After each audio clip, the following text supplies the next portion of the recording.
நண்பர்கள் அனைவருக்கும் அன்பார்ந்த வணக்கம். இன்றைய பதிவில் ஜெர்சி மட்டு ஹச்சப்பில் 2 தலைச்சங்கிடாரிகள் விற்பனைக்கு வந்திருக்குது. 2 கிடாரியோட பல்லு வந்து 4 பல்லுங்க. நல்ல பெருவிட்டான கிடாரி, ரெண்டுமே நல்ல கலர் பேஜ் கொண்ட கிடாரி அப்படின்னு தான் சொல்லியிருக்காங்க. பின்னாடி நல்ல பலனை எதிர்பார்க்கக்கூடிய கிடாரிகள் ரெண்டுமே எந்த ஊர்லேருந்து விற்பனைக்கு வந்திருக்குது. ஒவ்வொரு கிடாரியோட கறவைத்திறன், விலை நிலவரம் எல்லாமே தெளிவாக பார்க்கலாம். அதுக்கு முன்னாடி நம்ம சேனலை சப்ஸ்கிரைப் பண்ணிட்டு இந்த வீடியோவை ஸ்கிப் பண்ணாமல் பாருங்கள். இப்போ பார்த்துட்டு இருந்த கிடாரி வந்து ஜெர்சி டைப் கிடாரி தான். தலைச்சங்கிடாரி, பல்லு வந்து 4 பல்லு, 9 மாதம் சினியாக இருக்குதுங்க. இந்த கண்ணி இன்றைக்கு டைம் கரெக்டாக ஒரு 10 நாட்கள் எடுத்துக்கும். 4 பல்லு தலைச்சங்கிடாரி, 9 மாதம் சினியாக இருக்குது. இன்னும் 10 நாள் டைம் எடுத்துக்கும் அப்படின்னு தான் சொல்லியிருக்காங்க. கலரு செவலை மர.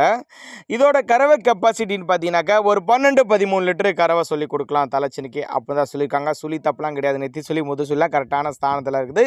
2 மடங்கு மடி எடுக்கணும். இன்னுமே நல்லா மடி எடுத்து தான் கண்ணிக்கணும் அப்படின்னு தான் சொல்லியிருக்காங்க.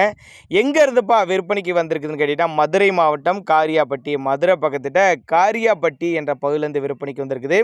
ஆல் ஓவர் தமிழ்நாடு முழுவதும் டெலிவரி வசதி பண்ணி கொடுத்தலாம் சொல்லியிருக்காங்க. நல்ல கலர் பேஜ், நல்ல உடல் அமைப்பு, நல்ல பிரீடில் இருக்குது அப்படின்னு தான் சொல்லியிருக்காங்க. நேர்லேயே வந்து பாருங்கள். அந்தளவுக்கு நல்ல தரமான பொருள். ஒரு பொருள் வாங்கினாலும் நல்ல தரம் நிறைந்த பொருள், நல்ல தரமான பொருள் அப்படின்னு தான் நம்மளோட விற்பனையாக தெரிஞ்சுக்கா. அப்படி நம்ம இரண்டாவதாக பார்க்கக்கூடிய கிடாரி ஹச்சப் கிடாரி தான். இதுவும் 4 பல்லு தலைச்சங்கிடாரி. ஒரு வாரம் பிடிக்கும். கண்ணி இன்னதுக்கு இன்னும் ஒரு வாரம் பிடிக்கும். தலைச்சனுக்கே ஒரு 13-15 லிட்டரு கறவை சொல்லி கொடுக்கலாம். தண்ணி தீனிக்கு எந்த ஒரு குறைச்சல் இல்லை. ஆண் பெண் யார் வேணால் ஹேண்டில் பண்ணலாங்க. நீங்கள் ஒரு சின்னதாக ஒரு அட்வான்ஸ் போட்டு புக் பண்ணிவிட்டு கொண்டு வந்து மாட்டை இறக்கி விட்டு பேமெண்ட்டை வாங்கிக்கோங்க அப்படின்னு சொன்னால் கூட அதையுமே அரேஞ்ச் பண்ணி கொடுத்துடலாம் அப்படின்னு தான் சொல்லியிருக்காங்க. நான் கொடுக்கக்கூடிய தகவல் போதுமானதாக இல்லைனா கூட அவரோட கான்டாக்ட் நம்பரை கான்டாக்ட் பண்ணுங்கள். இண்டிவிஜுவலாக மாட்டை வாட்ஸ்அப் ஃபுல் டீட்டெயில் தனித்தனியாகவே கொடுத்துடலாம் அப்படின்னு தான் சொல்லியிருக்காங்க. தேவைப்படும் நபர்கள் மட்டும் தாராளமாக கான்டாக்ட் பண்ணுங்கள்.